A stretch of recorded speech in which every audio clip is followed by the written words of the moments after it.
Hi guys, nag-crave yug ko waffle karong adlaw. Unya kay wa man tay kwarta iadtog low carb cafe aw puyo ta og magbuhat ratag ato ang low carb version na waffle. So grabe og low carb gani ka paningkamot gid og tuon og luto aning mga pangmeryenda. Ayaw sigig order aron makatipid ka og sigurado sad ka na ang mga ingredients na imong gipangbutang pasok sa imong lifestyle, di ba? Unya grabe ning akong gibuhat bitaw na low carb waffle egg panwich kay astang lamia. Dayon tulakan natog black coffee na way asukar. Kalami, sulbad ang cravings, oy.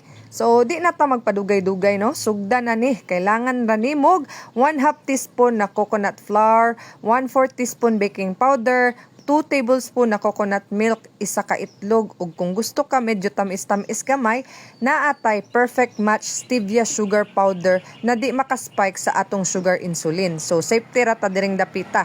I-mix dayon na until ma-well combine, unya naatay mini waffle maker. Ako araning napalit sa Lazada tong baratohon ra kay wa na tay ika-afford basta kay makaluto fights na. Unya spread ra kag coconut oil diha aron ma-perfect nato nagluto atong waffle. Unya ibutang na ang atong waffle mixture sa atong gibuhat na mixture, makaluto na kag duha ka waffle. Unya of course diha na pod lutoon ang atong itlog aron parehas og size ba.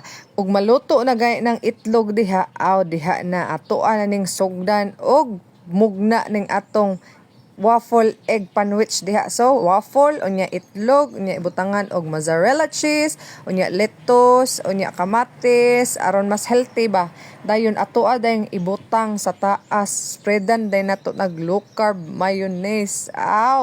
Pak na pak diha, no? Dayon tabunan natog isa ka waffle sa taas. Unya parisan day nato og init kaayo na black coffee na naay a pinch of salt.